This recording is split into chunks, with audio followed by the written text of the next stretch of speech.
हम लोग endangered species के बारे में बात करेंगे। जैसा कि आपको दिख रहा होगा, इंडेंजर्ड स्पीसीज़ उसे कहते हैं जो संकटग्रस्त हो चुके होते हैं, मतलब जो बिल्कुल संकटापन्न होते हैं।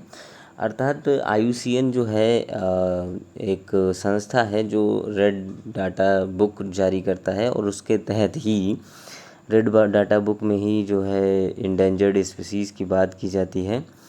तो हम जैसे कि आपको पता होगा कि भारत में जो है फ्लाईओवर होता है। जैसे एक फ्लाईओवर होगा जो मध्य प्रदेश, मुंबई और उत्तर प्रदेश वगैरह नॉर्थ ईस्ट से होते हुए और साइबेरिया मतलब रूस से होकर जाता है। तो जो है साइबेरियन क्रेन जो आपको दिख रहा है राजस्थान और भरतपुर में आता है, तो ये उसी फ्लाईओवर से आता है। जो फ्लाईओवर मतलब उड़ने का एक जैसे आप सड़कों पे देखते हो फ्लाईओवर बना रहता है, उसी तरीके का इसका भी फ्लाईओवर होता है। तो कई सारे माइग्रेटरी बर्ड्स भी होंगे, जिसमें साइबेरियन क्रेन जो है सबसे ऊपर है, वो एक फ्लाईओवर के तहत प्रवासी पक्षी आता है जो कि भारत के भरतपुर राजस्थान में आता है। और उसके बाद दूसरा है हिमालयन मस्क डियर, जिसको शायद हंगुल भी कहा जाता है, जो कि कश्मीर में पाया जाता है। ये भी इंडेंजर्ड है। ब्लैक नेक्ड क्रेन जो कि लद्दाख में पाए जाते हैं, बहुत खूबसूरत होते हैं, ये भी इंडेंजर्ड है।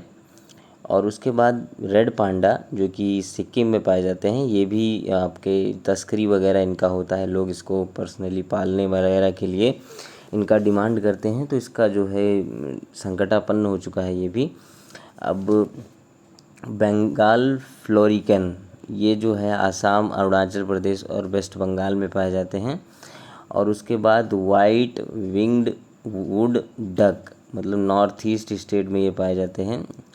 और राइनासोर्स जो कि जैसा कि आप लोग जानते हैं कि बहुत भारी भरकम जीव होता है, जो आसाम में पाया जाता है।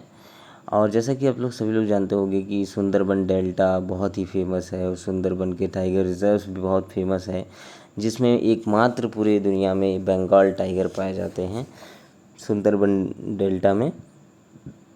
और उसके बाद बात करेंगे हम लोग अंडमान बुलबुल, ये अंडमान निकोबार में पाया जाता है। और निकोबार पीजन, ये निकोबार में पाया जाता है। जैसे कि दोनों अलग अलग हो गए हैं, निकोबार पीजन, अंडमान बुलबुल, अंडमान। और सीधा नीचे आते हैं तो इंडियन पाइथन, जो कि बहुत बड़ा विशालकाय जीव होता है, ये तमिलनाडु और केरल दोनों में पाए जाते हैं। नीलगिरी तहर, जैसा इसका नाम आप इससे याद कर सकते हो, नीलगिरी की पहाड़ियाँ जो हैं जो तमिलनाडु और केरल दोनों में पाई जाती है, इससे आप याद करने में आसानी होगा। नीलगिरी तहर जो है इन दोनों स्टेट्स में पाए जाते हैं। एशियन एलिफेंट जो है साउथ इंडिया में पाया जाता है, ये बहुत ही यूनिक टाइप का एलिफेंट होता है। और लायन, जैसा कि आप लोग जानते हैं गिर गुजरात, ये जो कि कभी कभी प्रचार में आता है, कभी तो आइए गुजरात, तो ये उसी का है। डिज़र्ट कैट गुजरात में ही पाए जाते हैं, जो कि मरुस्थलीय बिल्ली कहा जाता है इनको।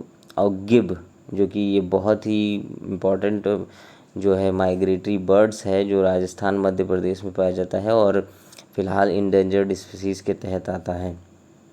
और सबसे इम्पोर्टेंट, जैसा कि कई बार आ चुका है, 5 अक्टूबर को शायद इसके लिए कोई डे भी घोषित किया गया है, गैंगेटिक डॉल्फिन, जो कि गंगा में पाया जाता है। और ये बहुत ही इंडिकेटर स्पीसीज़ है, अर्थात अगर गंगा स्वच्छ है, साफ़ है, सुथरी है, तो वहाँ ये ज़्यादा पाए जाएंगे।